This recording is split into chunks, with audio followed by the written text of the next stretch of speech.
I didn't think it. So let's start over. Just a second, just a minute. So we are now being recorded. We are now being recorded. This is this work session for December 7th for the city of Minnetrista. It is 5:30, so I'm going to call the meeting to order, and we're going to be doing a roll call. Roll call is Council President Pam Mortensen. I'm here. Shannon Bruce. I'm here. John Tremperlin. I'm here. Mike Molitor. Here. And we have with us this evening staff. We have City Clerk Chris Lindquist. I'm here. We have Director of Administration Ali Palfos. I'm here. We have Public Works Superintendent Gary Peters. I am here.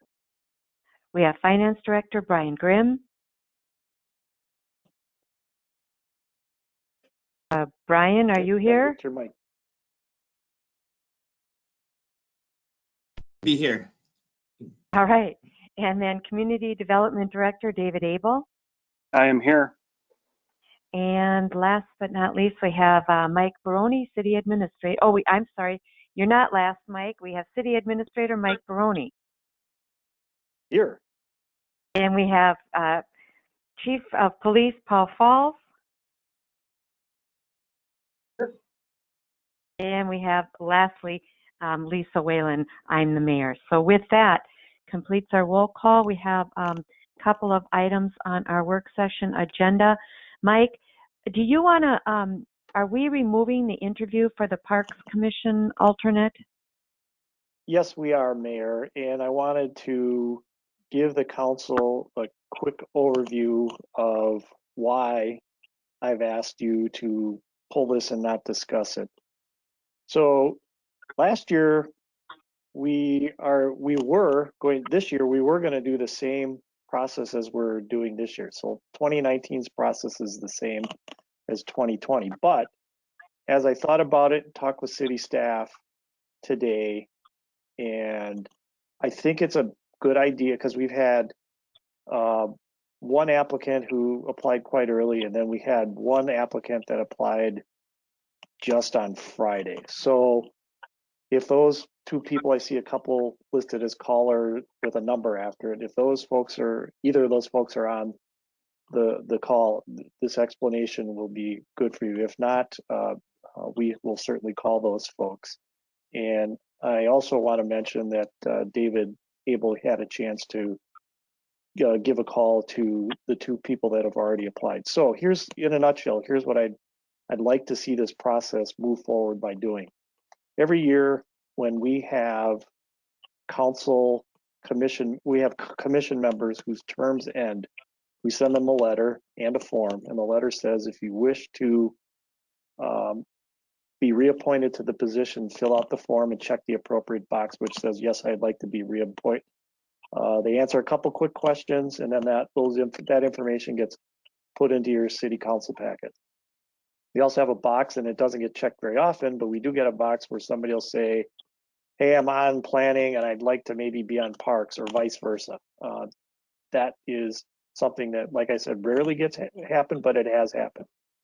The third box on the form says, I no longer wish to be a commission member, and so I am resigning. And the person will then sign it, whether they're wanting to seek reappointment, try the other commission, or resign. And the reason that I created that form many years ago, not that long after I got here, is that our files here at City Hall for commission members were woefully thin on information. Sometimes we had applications, sometimes we didn't. Sometimes we had like city employment applications, which are completely different than when you're wanting to be a servant as a commission member. So we created a commission application. We created this form. The thinking is that the city council gets to decide who it is they want to appoint for each of the vacant terms. Now, the tradition has been that most people seeking reappointment have been reappointed, but there's no guarantee. So if the process is, for this year, we're going to modify it and go back to the original process, which is we will post the advertisement for the commission vacancies such as they are. We will put that not only on our website, but we'll put it in the newspaper. I'm not sure if we'll put it in one time or two times, but we'll for sure put it in. Anybody that has applied so far can be considered already in the applicant pool. We'll set a deadline, so we have a firm deadline as to when we would receive any more potential applicants. We will have those materials ready for the January 4th City Council meeting.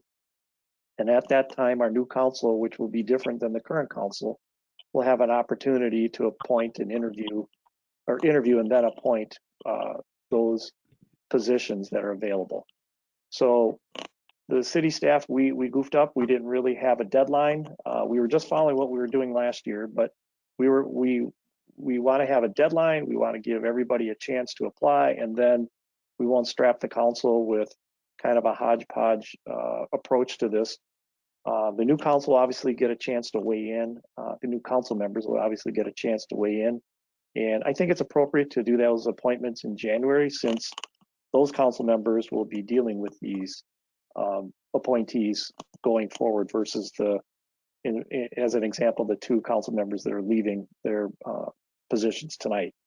So in a nutshell, that's our process. So I'm asking the council to postpone the interview of the alternate position for the Parks Commission, and we will pick this up again in January at our first council meeting.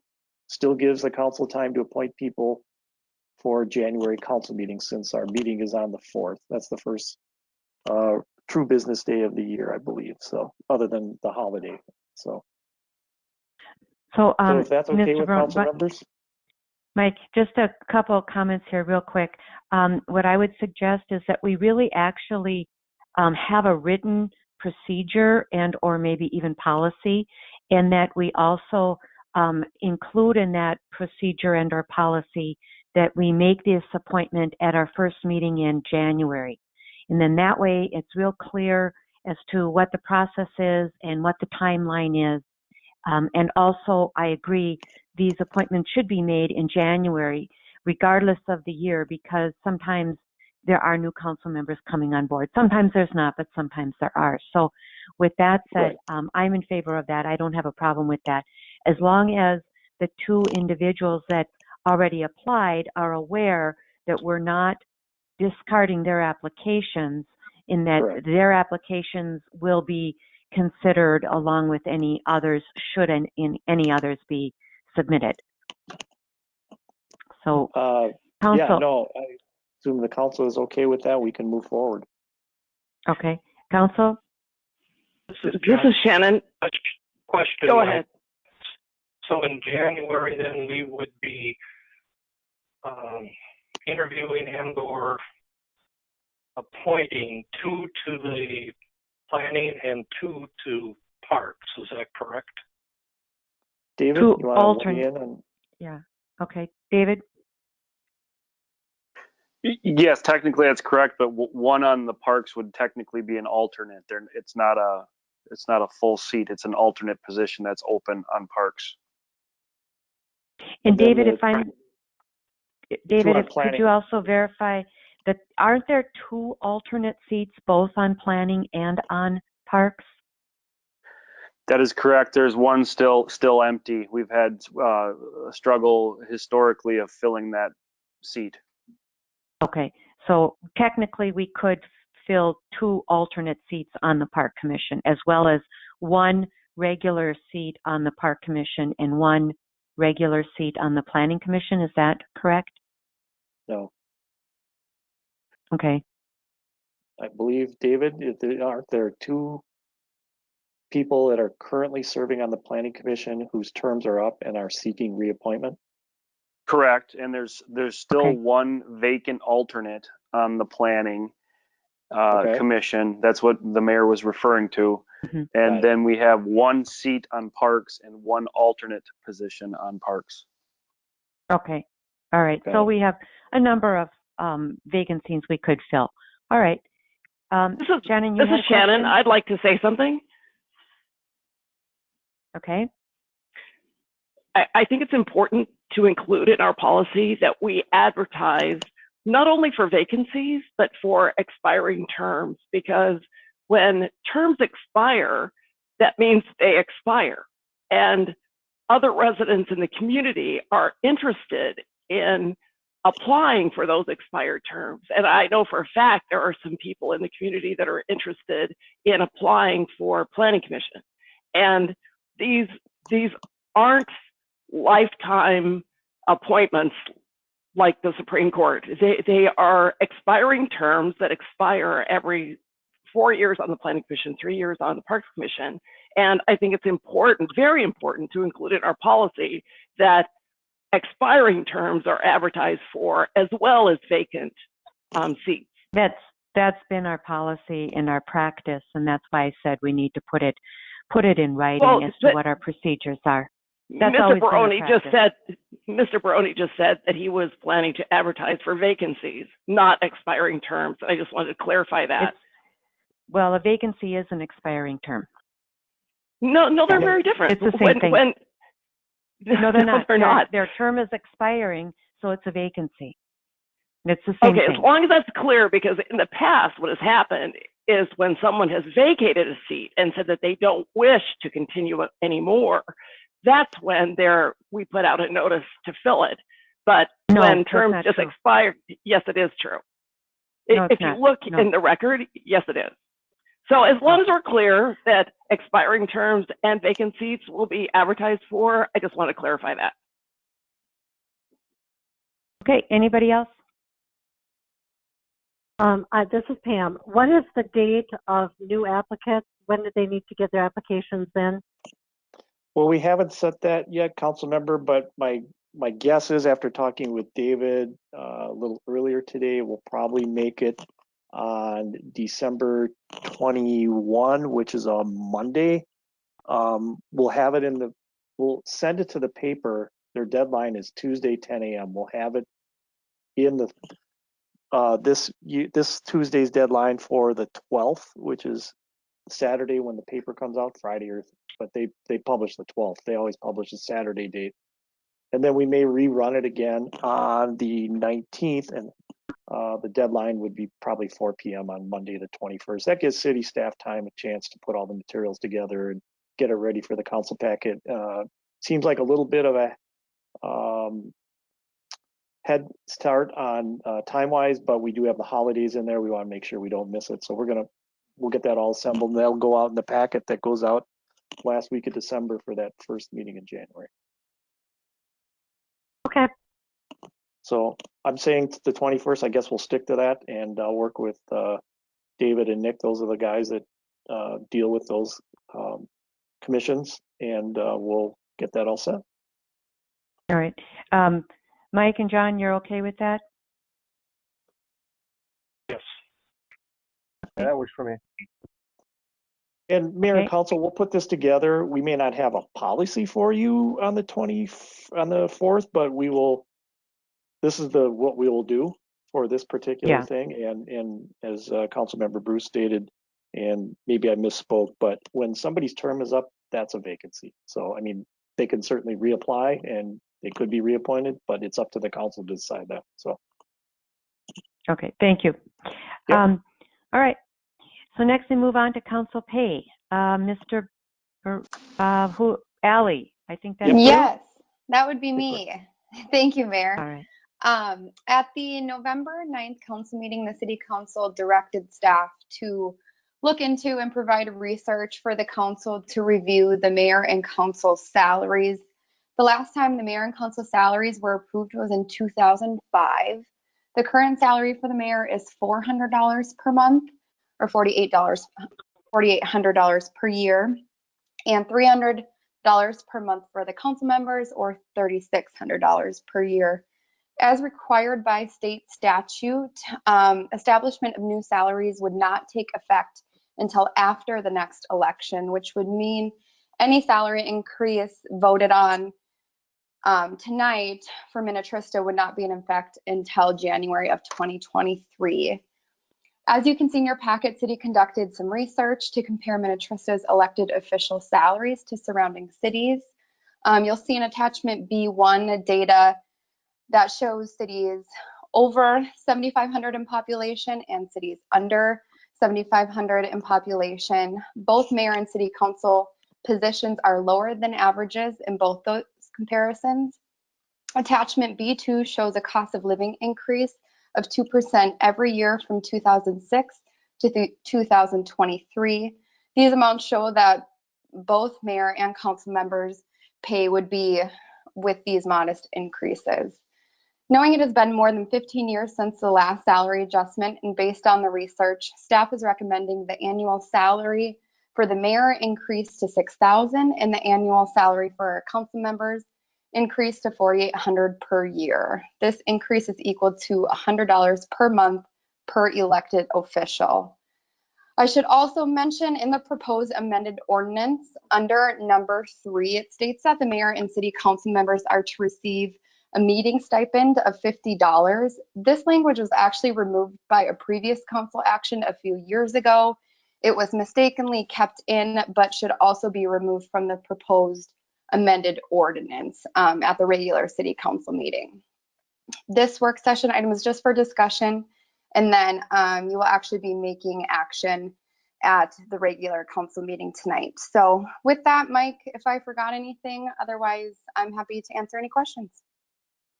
No, I think you covered it well, Allie. So Mayor, Council, any questions? I'll go to Mike Molitor first. This is kind of his request. Mr. Molitor, any comments or questions? I think the proposal is reasonable. As I mentioned last time, it would be nice to have something where we could set a policy going forward, but obviously that's not possible. So we have to work in this environment. I think, what this comes out to about 1.6% per year since 2005. So that seems to be pretty reasonable. So I'm comfortable with this. Thank you. All right, thank you. Anybody else want to weigh in, have remarks? No, Lisa, this is Pam. I think the timing is good because this is always a delicate situation during elections.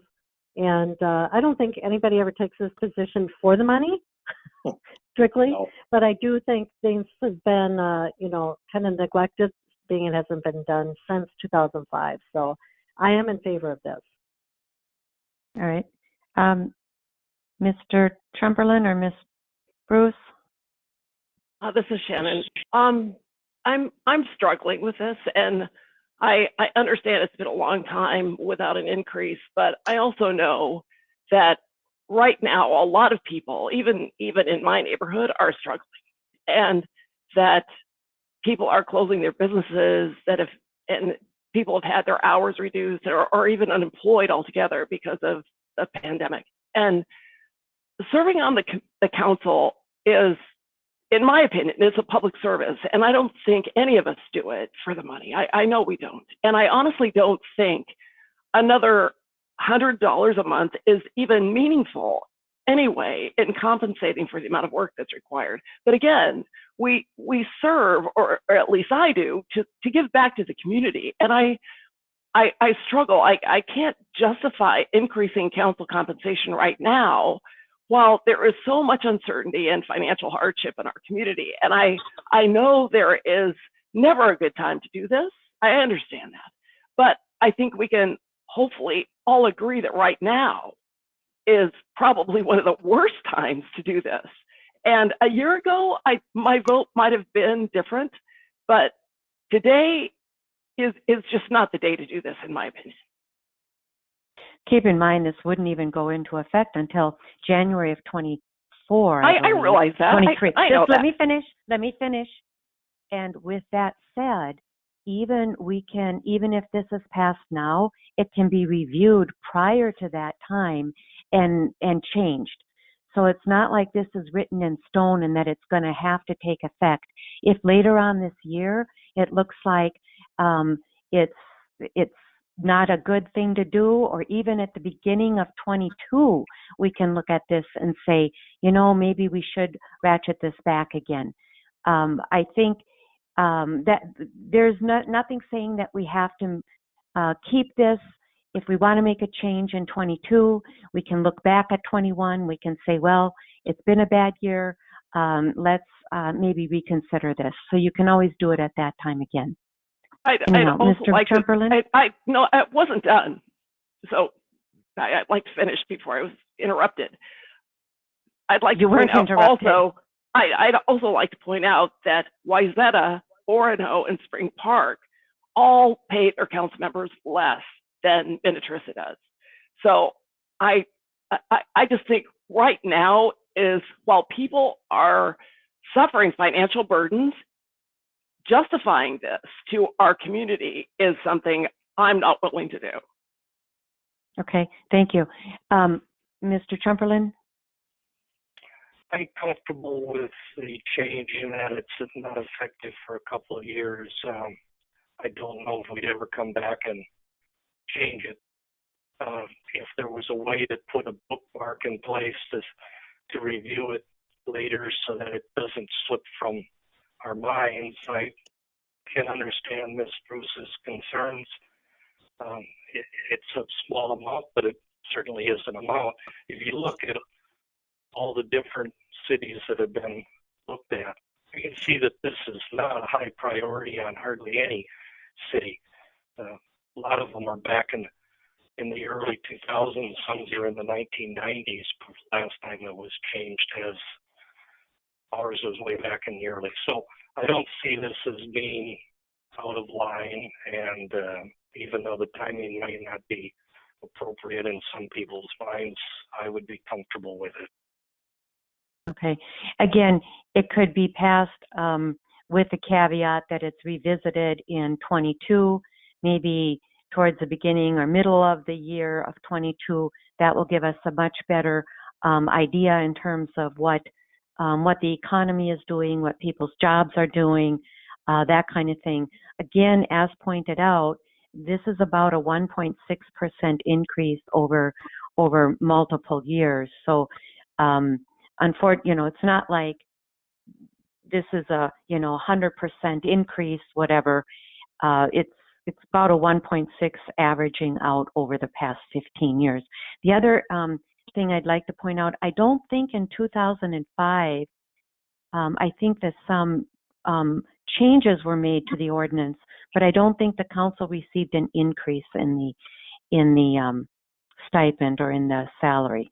But having said that, Mr. Brony, or do you know, can we add something to there saying that this would be reviewed again, just kind of quickly to see how the economy is doing and how jobs are going in, let's say, mid-22? Well, Mayor and Council, we certainly could take a look at it at that point in time. But I think just based on the timing issue, we'll have plenty of time. We can certainly put something in a tickler file to make sure that we take a look at this in sometime in 2022 to see how it's going. Hopefully our pandemic is over way before then, and people are starting to get some normalcy back into their lives. The only editorial comment I would have is I don't think I'd ever do the job of a council member or a mayor. I think you guys are woefully underpaid all the way around. Every city on that list is woefully underpaid. I know the civic duty part. I understand that idea, but I still think that you guys should probably get for the amount of money and amount of time that you put in to your jobs. I think you're way underpaid, but that's just my editorial comment. So. All right, thank you. All right, so we don't need to take any action on this. It is on our regular council meeting, and we can bring it. We'll be talking about it there. But Allie, how do we go about changing the ordinance itself? Because we need to remove those the meeting stipend. Well, Mayor, I'll jump in here, Allie. I did talk with Mr. Beatty today about that exact topic, and he says all we'll need is a majority of the council to approve the new ordinance minus number 3, which we'll just strike, and then you'll be good to go. Okay. All right. Thank you. We don't have to bring it back at a future meeting. All right. All right. With that, then we move on to our holiday discussion and it kind of calendar for 21 as well. Yep, that one is me as well, Mayor. At the last council meeting of every year, the City Council approves the calendar for the following year. Approval of that calendar will be voted on at the regular City Council meeting tonight. This work session is just to discuss the holidays specifically.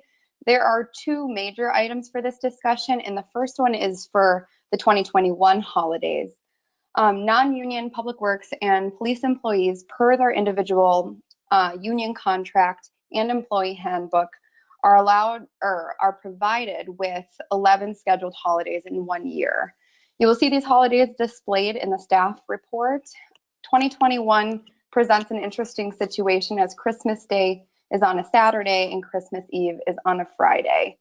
There are two issues at play here. The first one is the personnel policy, and the 3 labor agreement states that employees are to receive 11 paid holidays.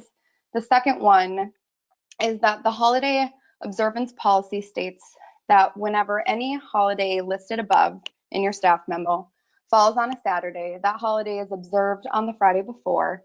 And whenever any holidays listed above falls on a Sunday, that holiday is observed the Monday after. The holiday observance policy does not cover if a holiday falls on a Friday. In 2021, we have Christmas Day landing on a Saturday, which means it would be observed Friday, December 24th, Christmas Eve. Technically, we would be having 2 holidays on the same day, Christmas Eve and the observance of Christmas Day, both on Friday, December 24th. If there are no changes made to this, employees would only receive 10 holidays, which is not what is mandated by the employee handbook nor the union contracts. There are 2 options for 2021 as seen in your packet. The first one is to allow employees to be on holiday Thursday, December 23rd, or option 2 is to have Christmas Eve converted into a floating holiday. Keep in mind this would be 2 floating holidays for the unionized police staff per their union contract.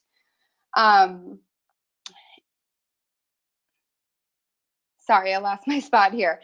This would need to be decided upon before approving the 2021 meeting calendar at the regular City Council meeting tonight. The second large item to discuss is the 2022 holiday calendar.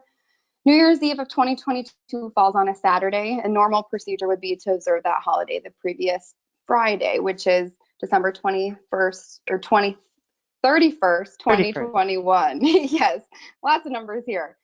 The problem is that the day occurs in a different year, which means we would be observing a 2022 holiday in 2021. Staff would get 12 holidays in 2021 and 11 holidays in 2022. We are proposing making, Yep, they would get 10 then, 10 and 22. Yep. Thank you. Staff is proposing making January 1st of 2022, New Year's Eve day, a floating holiday for all employees to use in 2022. This would then provide employees with 11 holidays in both years. Keep in mind, any decision the council makes tonight will be for non-union employees. The unions will need to discuss and approve any change made to their contract. Whatever decision is agreed upon between the union would come back to the council in the form of a memorandum of understanding at a future meeting, or just be a part of the 2 contracts that we have not approved yet. So, Mayor, I'm not sure how you want to discuss this, if you want to take it piece by piece, but we can answer any questions. All right, thank you. Yeah, a lot of numbers here. Maybe let's discuss 21 first. So have you had a chance to talk to the union people at all, either their representatives or the union person, and have they indicated anything as to what their preference would be for 21? Not for 2021 specifically. We are going to bring an MOU back that on the first part of the staff memo, it talks about the half-day holidays, and that language was not included in the new Local 49 contract, so we will be bringing that back. But as far as the holidays go for this discussion, we have not spoken to them. Okay. Unless you have, Mike, I haven't. No, we Okay. have not spoken with representatives from all our unions, so. Okay. All right. Council, any questions or ideas? Preference?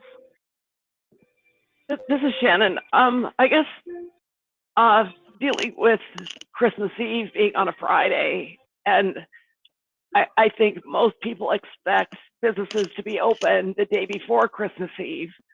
I prefer seeing that as a floating holiday, or offering a floating holiday rather than just automatically making Thursday a holiday in place of Christmas Eve, because I think most people expect businesses to be open the day before Christmas Eve. Okay. Somebody needs to mute their phone or their, because we're getting a lot of background noise. All right, Mike Molitor, any comments? I'm comfortable with the option one that was presented. Seems like it's easier to keep track of. Okay, option one was The 23rd. the 23rd. Yes. Okay. Right. So Thursday and Friday. Correct. Okay. Mr. Chamberlain? I'd agree with Mr. Molitor. I believe as long as it's going to be acceptable by the union, the one that is the easiest for the accounting and that is the most straightforward.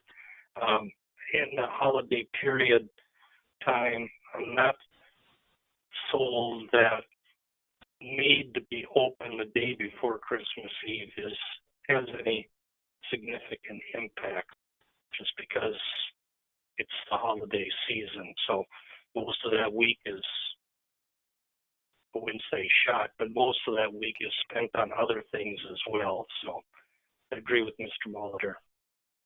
Okay. Ms. Mortensen?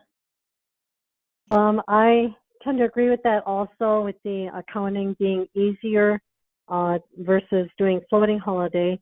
I would make sure that it is communicated any way possible to our residents via the website or Facebook, whatever, just letting people know that, we are going to be closed on that Thursday and Friday.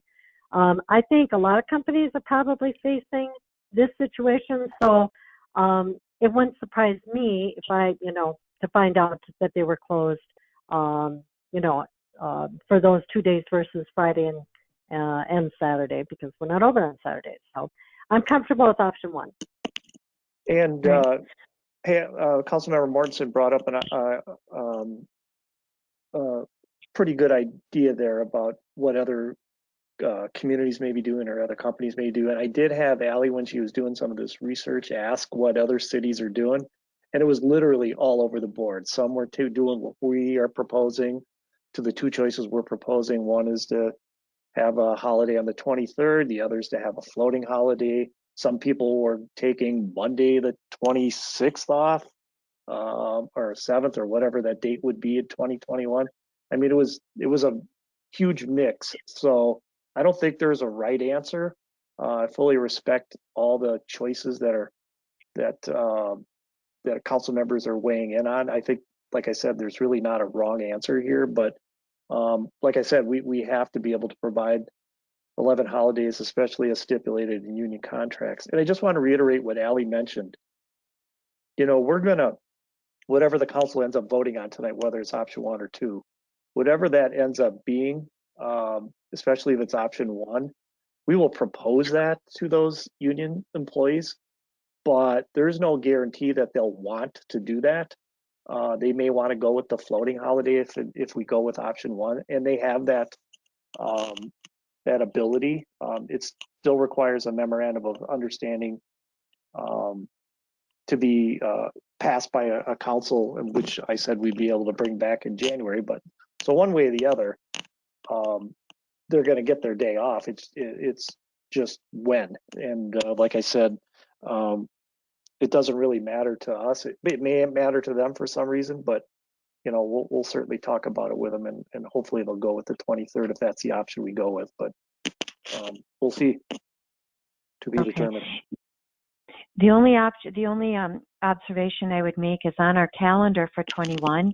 It lists Thursday, December 23rd, as the deadline for planning applications. So we would want to move that to Monday.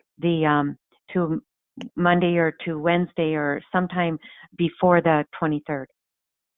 And I think on our calendar in our packet it says Thursday the 23rd. So it'd have to be Wednesday the 22nd. Madam Mayor, this Yes. is Chris. That would be a very easy change to do. Yeah. Okay. So that's not a problem. Yeah, I'm just saying it needs to be, we need to, when we approve the calendar, we just need to make sure that that is changed as well. We call out that change, yeah. Right, Yep. Okay. All right. So, yeah, I think for accounting purposes, it seems to make sense. I do know from talking to staff in previous years that it's pretty dead the week of Christmas, especially the day before. And that's one of the reasons we went to, rather than doing the half days, if you recall, we did a half day, what was it, a half day for New Year's and a half day for Christmas Eve, and then we went to a birth, something like that. And so we decided to do it the full day because it was dead. There's just nobody there. So, all right. Any other questions or comments regarding the holiday discussion? Well, Mayor and Council, I appreciate go ahead, Mike. Sorry. Just one thought on this. Would it make sense to have this discussion with the union first, and then if there's a strong preference that way to revisit this, knowing that we would just amend the calendar if necessary?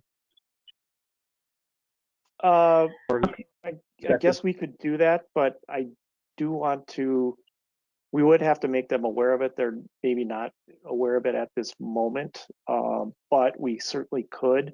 But we do need to pass the calendar tonight so we can legally meet on the 4th. Right. So, like I said, we could pass the calendar, but we could just modify it later. Sure. I guess you can pass the calendar based on one assumption, and if we needed to modify it later, we could. Or Mike, we could also do this. We could pass the calendar with the deadline for the Planning Commission or planning applications in December being the 22nd. Right. Because it doesn't matter if it's the 22nd or 23rd, but then that gives us the option of leaving the 23rd open as the holiday. Then we wouldn't have to modify the calendar. Does that make sense?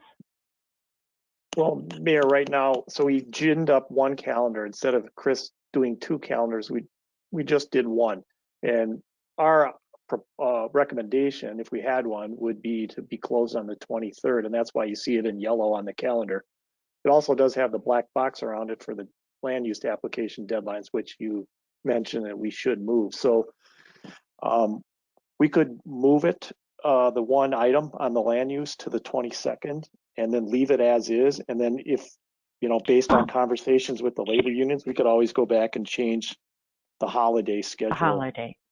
That would be the only thing we would change, again, based on conversations with the union reps. So. Yeah, okay.